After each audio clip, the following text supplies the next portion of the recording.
안녕하십니까. 11월 30일 월요일 말씀 묵상 함께 시작하겠습니다. 조금 한 2분 늦었네요. 사실은 제 컴퓨터 세팅을 제가 건드린 적이 없는데 갑자기 컴퓨터가 늘 하던 대로 되어지질 않고 갑자기 또 이 마이크가 갑자기 먹통이 되고, 제가 무슨 컴퓨터를 전문적으로 배운 사람도 아니고 방송을 전문적으로 아는 사람도 아니다 보니까 참 이렇게 비대면 시대의 말씀 묵상 이어가기가 참 힘든 것 같습니다. 하지만 어떻게 좀 당황했지만 조금 이렇게 저렇게 막 맞춰보니까 좀 되어서 정말 감사하고요. 비록 이렇게 잘 안 되고 좀 실수도 많고 좀 부족한 장비와 부족한 사람도 부족하고요. 여러 가지 부족하지만 그럼에도 불구하고 이렇게 말씀 묵상 함께 소수의 사람들끼리 이어갈 수 있도록 하셔서 정말 감사하고요. 이것을 통해서 주님께서 저를 사용하시고 또한 이 모든 것이 사용되고 또 참여하시는 여러분들이 모두 주님의 손에 쓰임 받으실 수 있었으면 좋겠다 하는 기도의 마음이 있습니다. 오늘 드디어 신명기가 끝납니다. 모세의 삶의 마지막 모습은 정말 우리 모두에게 큰 감동을 주거든요. 이 모세의 삶의 마지막, 이것을 통해서 우리가 우리 인생에 대한 교훈을 한번 배워볼 수 있을 거라고 생각됩니다. 주님께서 이것을 통해서 우리의 인생의 길을 어떻게 인도하시는지를 깨닫고 주님께서 주시는 그 비전을 따라서 한 걸음 한 걸음 걸어가는 귀한 성도들 되셨으면 좋겠다는 생각이 있고요. 이 말씀을 통해서 한번 도전을 받아보는 시간이 되었으면 좋겠습니다. 그러면 말씀을 함께 보겠습니다.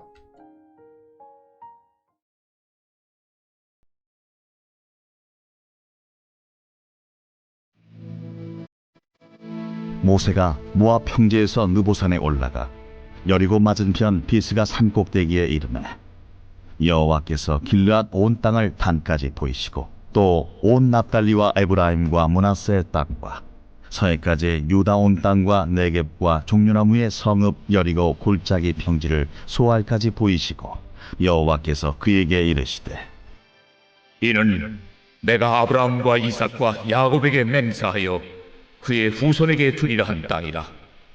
내가 내 눈으로 보게 하였거니와 너는 그리로 건너가지 못하리라. 이에 여호와의 종 모세가 여호와의 말씀대로 모압 땅에서 죽어 벳보을 맞은편 모압 땅에 있는 골짜기에 장사되었고 오늘까지 그의 묻힌 곳을 아는 자가 없느니라. 모세가 죽을 때 나이 120세였으나 그의 눈이 흐리지 아니하였고 기력이 쇠하지 아니하였더라. 이스라엘 자손이 모압 평지에서 모세를 위하여 애곡하는 기간이 끝나도록 모세를 위하여 30일을 애곡하니라. 모세가 눈의 아들 여호수아에게 안수하였으므로 그에게 지혜의 영이 충만하니 이스라엘 자손이 여호와께서 모세에게 명령하신 대로 여호수아의 말을 순종하였더라. 그 후에는 이스라엘에 모세와 같은 선지자가 일어나지 못하였나니 모세는 여호와께서 대면하여 아시던 자요 여호와께서 그를 애굽 땅에 보내사 바로와 그의 모든 신하와 그의 온 땅의 모든 이적과 기사와 모든 큰 권능과 위엄을 행하게 하시며 온 이스라엘의 목전에서 그것을 행한 자이더라.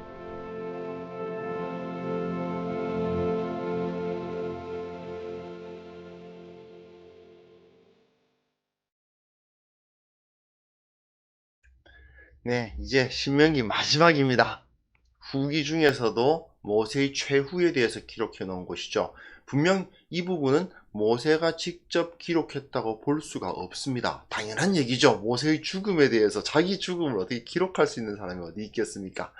하지만 이것이 그렇다고 해서 모세의 그 저작이 아니라고 해서 권위가 없다는 것은 절대로 아닙니다. 그 후대의 사람 누군가에 의해서 집필되어서 여기에 덧붙였겠죠. 하지만 이것을 통해서 하나님께서 우리의 인생 가운데서 모세의 인생을 제시하심으로 말미암아 우리가 어떻게 살아야 하는가를 정말 잘 보여주는 부분이라고 할 수 있거든요.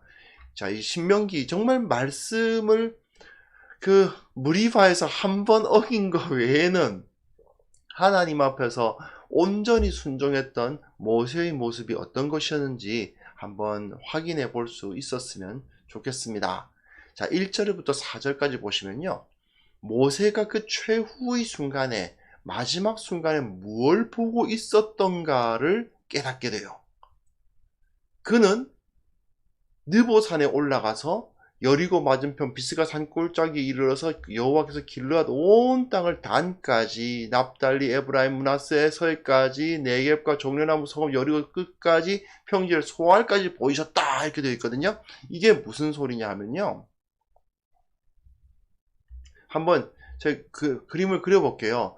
지금 모세가 어디쯤 있을까요? 글쎄, 모세가 어디쯤 있을지 모르겠지만 한 이쯤 있을 겁니다. 모세가 이쯤에 있겠죠? 이쯤에 있을 겁니다.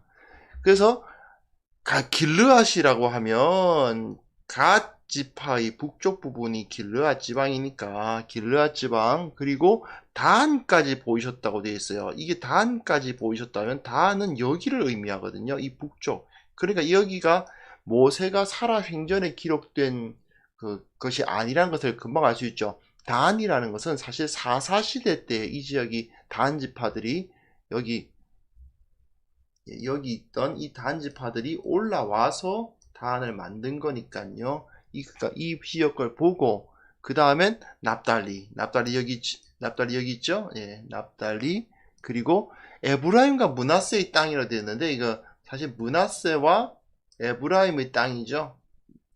그리고 유다. 네개 보면 이 유다 밑부분, 더 아랫부분을 말하는 겁니다. 그래서 이렇게 시계 반대 방향으로 쭉 돌아가면서 이 땅을 보았다라고 기록이 되어 있는 거예요. 그리고 마지막 부분은 이 요단강 바로 앞에, 눈앞에 보이는 그 여리고 골짜기입니다. 그래서 예, 이렇게 전반적으로 이렇게 그 약속의 땅을 시계 반대 방향으로 쭉 돌아보면서 완전히 다 바라볼 수 있는 복을 주셨어요. 실제로 그 느보산 위에 비스가 꼭대기 올라간다고 해서 그게 다 보였을 리는 없지요. 불가능합니다. 사람의 눈으로 그걸 다 볼 수는 없습니다. 그러나 하나님께서 특별한 시야를 주셔서 그 산 위에서, 언제나 산은 하나님의 영광이 임하는 곳이니까요. 그 하나님의 영광 가운데 하나님의 약속의 땅을 바라볼 수 있었다 하는 것이 상당히 우리들에게 중요합니다. 이게 한번 우리식으로 한번 생각해 봅시다. 하나님 나라의 완성, 그러니까 이스라엘이 가나안 땅을 완전히 차지하는 것과 우리의 입장에서 같은 의미를 가지는 사건은 무엇일까요? 예수님의 재림입니다.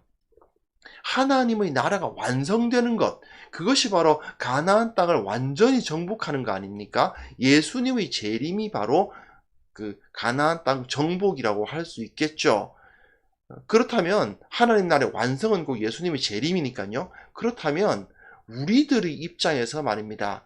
주님이 재림하시기 전에 우리가 죽어서 주님께로 가게 된다면 모세의 입장과 우리의 입장은 별로 다를 바가 없다는 것입니다. 물론 중간에 주님께서 먼저 재림을 하시면 모세와 우리의 입장은 달라집니다. 하지만 주님께서 재림하시기 전에 우리가 죽어서 주님께로 가게 된다면 같은 입장인 거죠.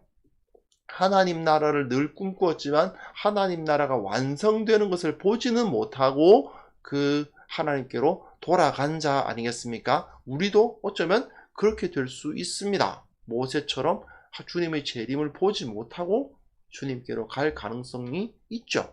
예, 주님의 재림을 보게 될 수도 있고요. 그건 아무도 모르는 것입니다. 하지만 만약에 우리가 모세처럼 주님의 재림을 보지 못하고 주님께로 가게 된다고 친다면, 만약에 그렇게 전제를 한다면 모세의 죽음을 보면서 우리가 상당히 큰 도전을 받는 게 있습니다. 모세의 눈에 무엇이 보이고 있을까요? 예, 하나님의 나라, 그 약속의 땅이 보이고 있지 않습니까? 모세의 눈에는 약속의 땅이 가득 차 있습니다. 우리 최후의 순간에 우리 눈에 무엇이 남아 있을까? 내가 일생 동안 돈 벌어가지고 그 통장에 돈 넣어가지고 만든 내 집이 보일지도 모르죠. 우리 집. 내가 평생을 바쳐서, 처음에는 화장실 하나밖에 없는 집에서 살다가 조금 지나서 또 화장실 2개 있는 집에 살고, 그래서 죽을 때쯤 되면 내가 이 인생을 화장실을 늘리면서 살았나 뭐 이런 생각을 하게 될 수도 있습니다.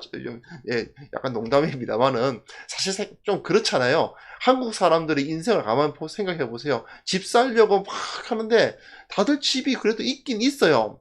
그럼 뭐하러 그렇게 열심히 집을 살려고 하나? 그리고 좀 작은 집에 사는 사람들은 집을 늘리려고 해요. 근데 보면 뭐가 더 좋은가? 화장실이 1개씩 늘어요. 화장실 1개짜리 집에서 화장실 2개짜리 집으로. 가끔은 좀 더 성공하신 분은 화장실 3개짜리 집이 될 수도 있어요. 평생 동안 화장실을 늘리는 거예요. 그런 인생을 살 수도 있죠. 또 어떤 사람은 자기가 받은 표창장 같은 게 보일지도 모르고, 또는 자기 그 명패가 보일지도 모르고, 자기 명함이 생각날 수도 있습니다. 하지만 그걸 다 가지고 갈 수 없는 것들, 사실은 이 세상의 썩을 것들을 쌓아놓고 있다가 마지막 최후의 순간에 그것들이 눈에 밟히고 그것들이 아깝고 그런 인생을 살고 싶지 않잖아요? 그렇지 않습니까? 내 인생을 화장실 늘리면서 살아가는 것이 정말 의미 있을까요? 내 인생을 그냥 죽고 나면 갖고 가지도 못할 것들, 그것들을 쌓으려고 내 시간을 사용한다는 것이 과연 정말 의미 있는 것일까요? 지금 이 시간 내가 꼭 필요하고 사용한 만큼만 얻고 그것을 사용해가면서 기뻐하고 만족하면서 살아가는 것이 더 좋은 것 아닐까요? 바로 그것입니다. 모세의 눈에는 무엇이 있었습니까? 하나님의 나라, 약속의 땅이 있었다는 거죠. 우리 최후의 순간에 우리 눈에는 무엇이 비치고 있을까? 하늘 가는 밝은 길이 내 앞에 있으니 하며 찬송하며 그 길을 갈 것인가? 아니면 아이고 내가 여기 이 집 마련하려고 몇십 년을 고생하면서 보냈는데 이러면서 말이죠.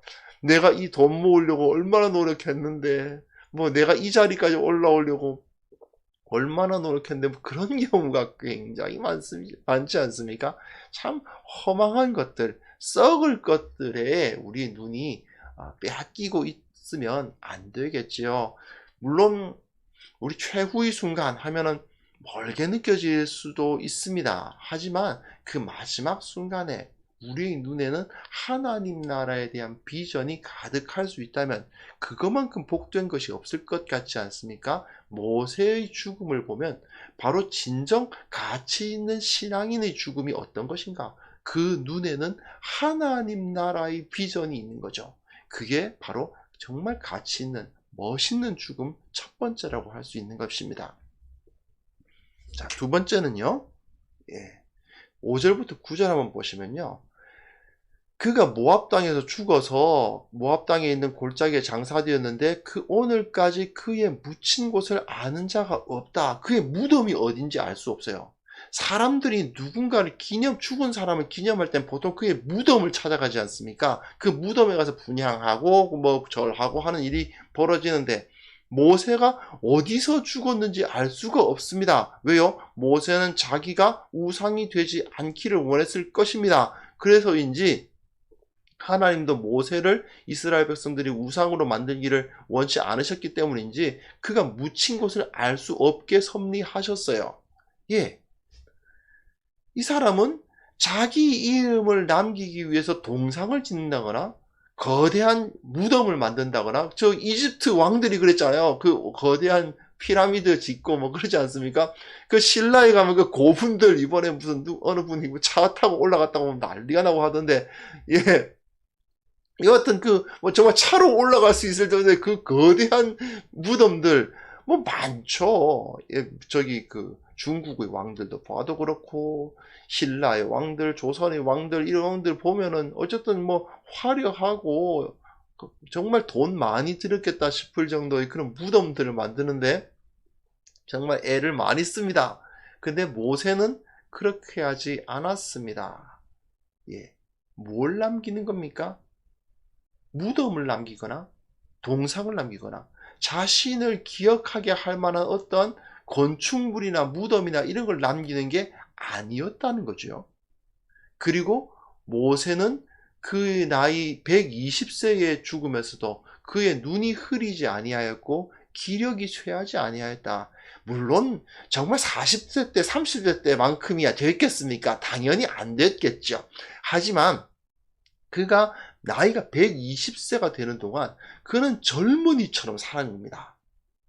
매 순간 하나님 앞에서 최선을 다해서 살다 보니까 정말 젊은이와 같이 최대한 늘 하나님을 느끼면서 활력 있게 살았던 거예요. 그렇기 때문에 하나님께서 은혜를 주셔서 그의 눈이 흐리지 아니하였고 기력이 쇠하지 아니하였다라고 선언하거든요. 제가 예전에 젊은이들 사역을 좀 오래 했습니다.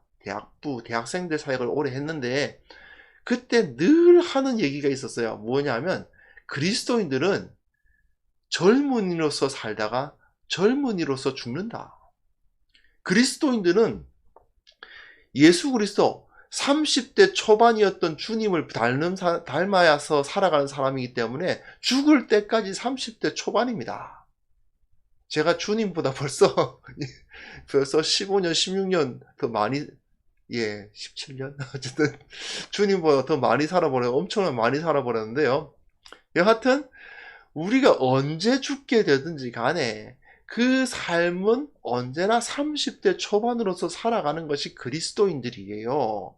비록 몸이 후패하고 나의 겉사람은 날로 후패하나 속사람은 날로 새로워서 그리스도인들은 죽을 때까지 젊은이로서 살다가 젊은이로서 죽습니다. 이게 굉장히 중요한 거죠. 모세는 120세까지 살았지만 그의 눈이 흐리지 아니하였고 기력이 쇠하지 아니하였다고 할 정도로 젊은이로서 살다가 젊은이로서 주님한테 갔던 것입니다. 그리고 8절 9절 보세요. 그는 무엇을 남겼는가? 무덤을 남긴 게 아니고 동상을 남긴 게 아니에요. 그의 유산은 사람을 남긴 겁니다. 이스라엘 자손들이 모세를 위하여서 애곡하고요. 모세가 눈의 아들 여호수아에게 안수하였다. 자신의 후배들, 신앙의 후배들, 그에게 지혜의 영이 충만하게 되었다. 그렇죠? 나는 떠나지만 내 이후에 지혜의 영이 충만하고 하나님을 온전히 경배하는 수많은 영적인 후배들을 남기는 것입니다. 하나님의 사람은 언제나 사람을 남기려고 노력해야 돼요. 어떤 유산 통장에 돈이 얼마나 많고 그게 그렇게 대단히 자랑스러운 게 아닌 것입니다. 나를 통해서 믿음의 사람들을 만들고 나를 기념하는 수많은 믿음의 사람들이 세워진다면 그 사람은 그 무엇보다도 거대한 유산을 남긴 사람이 됩니다. 근데 우리가 이제 세상적인 가치관에 휩싸이면 어떻게 됩니까? 내 자녀들에게 뭘 남겨주려고 생각할까요? 그죠? 돈이죠, 돈. 돈을 남겨주려고 하는 경우가 굉장히 많은 걸로 알고 있습니다. 그러나 사실 그것이 얼마나 허망한 것인지는 역사를 보면 알 수 있거든요. 사람을 남겨야 합니다. 지혜의 영이 충만한 사람, 신앙으로서 하나님 앞에 바로 설 수 있는 사람을 남겨야 한다. 이것이 마지막 때에 정말 나의 최후에 내가 무엇을 남겼는가 생각해 보았을 때 나를 통해서 주님을 알게 된 사람들이 얼마나 되는가, 나의 자녀들이 얼마나 주님을 온전히 섬기는가를 바라볼 수 있다면 그것이 가장 귀한 삶이고 그것이 가장 귀한 유산이다 하고 마음을 확신할 수 있을 것입니다. 세 번째로 10절부터 12절까지 보시면요, 모세가 여호와께 대면하며 아는 사람이었다라고 선포하고 있죠. 이제 이 저자는 이 누군지는 정확히 알 수가 없어요. 이 모세와 같은 선지자가 다시는 일어나지 못했다라는 평가를 받으면서 그는 여호와께서 대면하여 아시던 자였다. 모세의 후대 사람이 모세를 평가할 때 그는 여호와께서 대면하여 아시는 자다. 그 사람은 진짜 하나님의 사람이었다. 하나님께서 애굽 땅에 보내셔서 그 모든 이적과 기사를 행하셨고 큰 권능과 위엄을 행하게 하셨던 이스라엘의 목전에서 이스라엘이 다 보는 앞에서 역사적으로 그것을 행한 자였다라는 평가를 내리며 신명기가 끝나거든요. 예, 우리의 최후의 순간에 다른 사람들이 나를 무엇이라고 평가하기를 원하십니까? 이게 마지막이죠. 다른 사람들이 그 사람 돈 많이 벌었지. 그 사람 이제 높은 자리, 그 사람 대통령이었지. 그 사람 장관이었지. 그 사람 잘생긴 사람, 연예인이었지. 이것이 우리들에게 있어 정말 남는 것일까요? 이 사람은 실로 하나님의 사람이었다. 이 평가를 받으면서 마지막을 맞이하는 것이 가장 행복하고 가장 영광스러운 죽음이 아니었을까 생각합니다. 저는 정말 이런 모세를 보면 참 부러운 것이 많고 내가 모세를 뒤따라갈 수 있을 거라고 생각하기는 좀 어렵습니다만 이 정도까지 평가는 못 받더라도 말이죠. 우리 생을 마감한 후에 우리 주위에 나의 자녀들과 나의 이웃들과 그 주위 사람들이 이 사람은 실로 하나님과 교제했던 사람이고 하나님의 모습을 나타냈던 사람이고 예수님 닮으려고 노력했던 사람이었다라고 기억한다면 그것이야말로 진정 우리의 삶이 가치 있는 삶이 될 수 있다는 거죠. 우리 생을 마감했을 때 우리 후대의 사람들이 그 사람은 하나님의 사람이었다. 이렇게 평가해 줄 수 있다면 정말 우리는 인생 성공한 거죠. 이게 바로 우리들에게 굉장히 중요한 의미를 이렇게 모세의 삶이야말로 이 죽음이야말로 우리들에게 굉장히 큰 의미를 갖는다고 생각이 됩니다. 자, 우리 마지막 순간에 섰다고 한번 생각을 해 보십시오. 이제 내가 주님께로 가야 됩니다. 안타깝게도 주님의 재림을 보면서 이 땅에서 주님의 재림을 볼 수 있기를 기대했지만 그렇게 되지 못하고 내가 주님께로 가야 될 것 같습니다. 그랬을 때 우리 눈에는 뭐가 있을까요? 하나님의 나라에 내가 들어가게 될 것이라는 그 기대가 그 하나님 나라를 바라보는 것이 우리 눈에 비춰지고 있을까요? 아니면 땅에 남은 것들, 내 주위에 지금 남아있는 것들, 내가 다 써보지도 못하고 이제 죽는 저 쌓아놓은 여러 가지 그 재물들, 그런 것들을 바라보고 있을까요? 나는 참 무엇을 남길 수 있을까요? 이 세상에서 조금 있으면 썩을 것들을, 그러나 사람들은 좋아하겠죠. 그것들을 남기려고, 그것들을 남기고 나는 주님께로 가게 될까요? 아니면 사람들, 하나님을 알고 예수 그리스도를 닮으려고 노력하는 사람들을 남기고 주님께로 가게 될까요? 그리고 그 사람들이 나를 하나님의 사람으로 평가할 것인가? 아니면 대부호였다, 높은 사람이었다, 힘 있는 사람이었다, 잘생긴 사람이었다, 재미있는 사람이었다, 이렇게 평가하는 것을 기대하십니까? 우리가 정말 이것을 생각해 볼 필요가 있는 것 같습니다. 어떻게 살고 싶습니까? 이런 질문을 하면 참 어려운 질문이고 답하기 어려워요. 그런데요, 이 어떻게 살고 싶습니까? 라는 질문을 좀 바꿔가지고요, 어떻게 죽고 싶습니까? 어떤 모습으로 죽고 싶습니까? 라고 질문을 하면 그것에 답하려고 노력하게 되면 좀 쉬워집니다. 어떻게 살고 싶으냐라는 질문은 답하기 굉장히 어려운 질문이지만 결국은 똑같은 질문이거든요. 어떻게 죽고 싶으냐는 어떻게 살고 싶으냐라는 질문과 같은 것을 물어보는 질문이지만 결국 우리가 답하기 쉬운 질문이 됩니다. 어떤 모습으로 나는 나의 최후를 맞이하고 싶은가? 그렇다면 그것에 대한 답이 나온다면 우리의 인생의 길은 결정이 된다는 것이죠. 우리가 꼭 그것을 기억했으면 좋겠습니다. 요즘 이 팬데믹 상황 때문에 저희 교회가 사실은 매주 성찬을 나누거든요. 근데 벌써 성찬을 못 나눈 지 거의 1년까지는 아니고 10개월 동안 그 9개월인가요? 11월 끝났으니까 9개월, 만 9개월 동안을 성찬을 함께 나누지를 못했습니다. 정말 안타까운 일인데, 교회에서 성찬을 나눌 때마다 꼭 그렇게 한마디씩 합니다. 여러 가지 축복의 말을 하지만 가장 많이 하는 그 축복의 말은 하나님 앞에서 예수님처럼 살다가 예수님처럼 죽게 하옵소서. 성찬을 함께 나누는 것은 주님과 연합한다는 거 아니겠습니까? 예수님처럼 살다가 예수님처럼 죽는 것, 그것이 우리 인생의 목표인 거예요. 가장 가치 있는 것 아니겠습니까? 저는 다시 한번 우리가 이 팬데믹이 끝나고 함께 우리 식사를 나누면서 성찬을 나누면서 저희 그 빵을 이제 포도주에 찍어가지고 들고 왔거든요. 근데 빵과 포도주 앞에 서서 하나님의 성령이 임재하신 그 주님의 몸과 피를 기념하면서, 주님의 살과 피를 기념하면서 예수님처럼 살다가 예수님처럼 죽게 하옵소서, 이 기도를 다시 한번 드릴 수 있었으면 좋겠네요.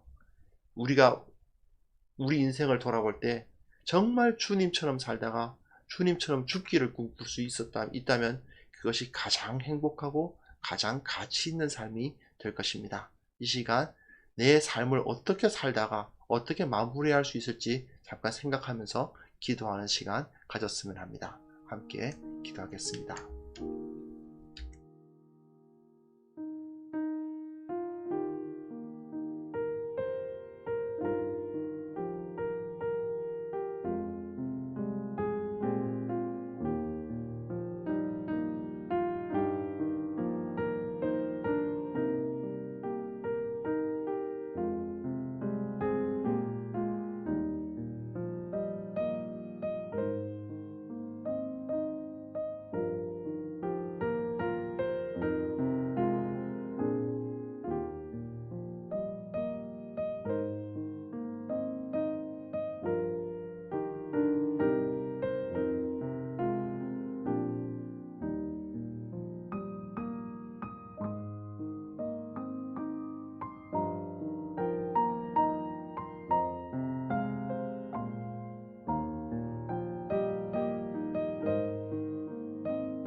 하나님 아버지, 우리를 지혜롭게 하셔서 생의 마지막을 바라보면서 인생길을 걸어가는 지혜를 허락하여 주시옵소서.